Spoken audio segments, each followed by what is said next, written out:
Actually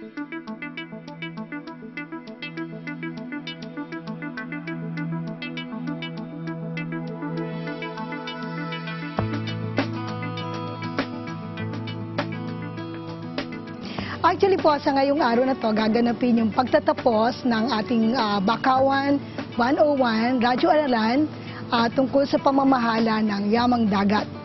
Ito po ay isinahing papawid over DZMM sa programang Bago Yan dahilan sa nagkameron po ng proyekto ang Alstom Philippines, Alstom, ABS-CBN Foundation, at sa pakikipagtulungan ng PICAMAR DOST at saka po ng ERDB, DENR. We are here as Alstom O&M, part of Alstom Philippines and part of the greater Alstom worldwide. We are the operation and maintenance contractor at the Limay Bataan Combined Cycle Power Plant. We obviously, as a power station, are very near to the coast, and protection of the coast is paramount to the livelihood of the fisher people around here. I can't remember which one of the typhoons around 2005 came down and wiped out the mangrove near our plant. At the time we were looking for some social responsibility programs and found it would be very good to try to rehabilitate the mangroves. This is probably our, I think, third dawning of the mangrove project. We decided last year that we would try to make it a much more professional approach to it rather than our own amateur efforts to do it. So we contacted then the Alstom Foundation, and they have taken it from there. Alstom Foundation approached us, and they wanted a holistic project which can teach people about mangrove culture, at the same time involve them. Not only teach them, but at the same time wherein they can apply whatever they learn from the program. So tamang-tama, because we have a radio program and it employs something like what Bago Yan does, wherein you listen and then after a while you become a graduate, and then tinetest din minsan, tinatanong sila ng producer namin si Izel kung ano yung natutunan nila or if they have actually applied it in their lives.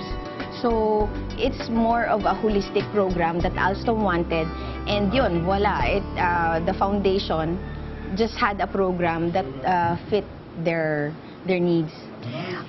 Bali po ay dalawang components ng proyektong ito na naglalayon talaga na yung pong Bakawan, lugar ng Bakawan, pamamahala ng yamang dagat dun sa lugar ng Bataan ay mabigyang pansin. So, bali po, nabanggit ko, dalawang components. Ang isa po ay Information, Education, Communication Campaign regarding sa pamamahala ng yamang dagat. At ang isa po ay ang Rehabilitation and Management of the Mangrove Area in Barangay Alangan. So, ang amin pong nasasakupan, bali, kami po ang sa Study 1, na kung saan yung Information, Education, Communication Campaign, kami po ay nagsahimpapawid ng School on the Air, na tinawagan nga po namin na Bakawan 101 Radyo-Aralan. Tumakbo po ito ng 12 weeks, na kung saan nakinig ang mga tao mula po sa Barangay Luz ng Limay, Bataan, Barangay Alangan ng Limay, Bataan, at sa national level. So, iba't ibang mga tagapakinig sa iba't ibang probinsya ang nakisali dito. Bukod po doon, nagkameron din kami ng mga pagsasanay sa iba't ibang teknolohiya na sa palagay po namin ay magbibigay dagdag kaalaman at hanap buhay sa mga tao sa Limay, Bataan. So, nung una po, nagkameron po kami ng pagsasanay tungkol po sa pag-aalaga ng tahong at talaba, pag-aalaga po ng kapis, at iba po pong mga teknolohiya, pati po yung pag-aasin, at higit sa lahat, binigyan po namin ng pansin, ano po ba ang mga yamang dagat at ano ang pamamahala nito. Pati na din po yung pamamahala ng basura, kasi po dahil dito, kung malinis po yung ating basura, hindi po yun makakarating sa ating karagatan. So, bali po, yun po yung aming component 1 at gumawa din po kami ng manual na ipamimigay po sa magtatapos ngayon. Ngayong araw pong ito ay isasagawa namin ang pagtatapos or graduation or closing ceremony ng mga naging tagapakinig namin ng aming Bakawan 101 Radyo Aralan. Actually po, ang talagang focus namin ay yung sa Barangay Alangan ng Limay Bataan kasi ang talaga pong tinatarget ng Alstom Philippines, Alstom and AFI and other partners ay maging maganda ang pamamahala ng Bakawan sa lugar ng Alangan. Those present here are approximately 200 people, but there may be more who just can't come and attend because maybe we're in Bataan, no? But we are very happy that at least you have solid 200 human bodies here today. And I was just talking to them earlier. They've actually learned from what was discussed about Bakawan 101, except that sometimes the frequency of the radio is not so strong here in Bataan. However, it did not stop them from continuing to learn about the course. So the turnout comes out naman like a successful project. Kung titingnan mo po, ang nakita namin dito, ang naging magandang pagsasamahan ng mga ahensya, pati po yung private company ay talagang sumuporta upang mabigyan ng tamang pamamahala ang Bakawan doon sa lugar ng Barangay Alangan. Napakita din po namin dito na sa pagsasamahan ng mga taong naninirahan doon sa lugar ay posibleng ma-improve ang ating mga Bakawanan at ika nga ay magising sila na ang ating mga basura mula sa kapatagan ay posibleng dapat pamahalaan upang hindi maapektuhan ang ating karagatan. Bukod pa po dito, nagbukas din to sa kanilang mga kaalaman na ang iba't ibang mga teknolohiya mula po sa ating aquatic and marine resources ay posibleng maging silbing hanap buhay nila sa mga darating na panahon.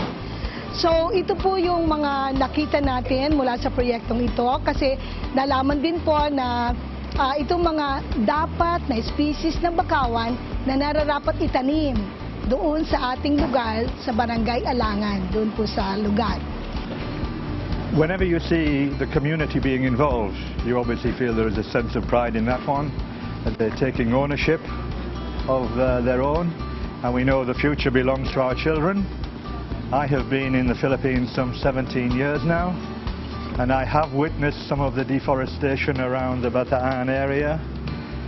So I'm seeing now, especially the sci-fi competition that we did with the children, where it was an art-based one.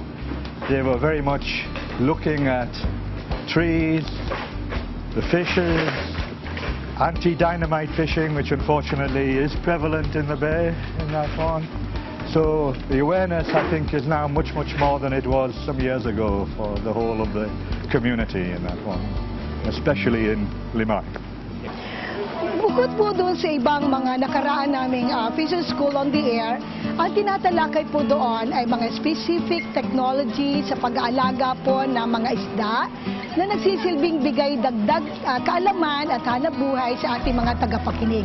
Ito pong sa Bakawan 101, Radyo Aralan o pamamahala ng yamang dagat, ito po ang makukuha natin ay tamang impormasyon, pagkilala, ano po ba yung mga yamang dagat na dapat nating pamahalaan at paano po ba natin mapapangalagahan ang ating kabakawan o bakawan doon sa lugar.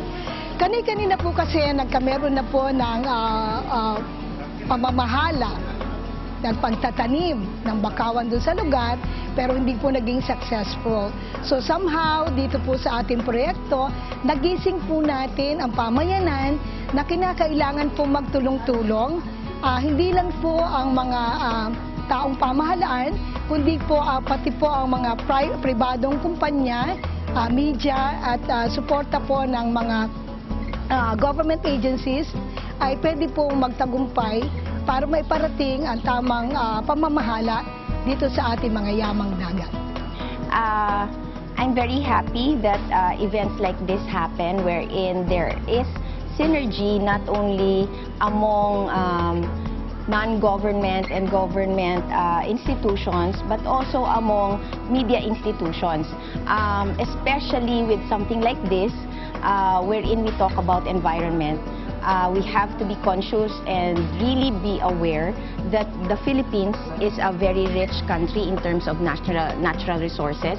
We are a key biodiversity country, and we have to take care of it, not only for ourselves but more so for our children and our future, because this is our richness. This is gold, actually, and I hope that everyone becomes conscious of that.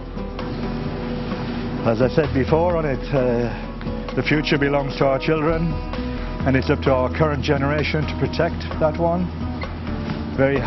We've very much tried in the Limay area, this coastal management, to re-establish the fishing area, and also have the trees to look after, atmosphere, Clean Air Acts. All of this, I think, is very essential to the Philippines and our society here today.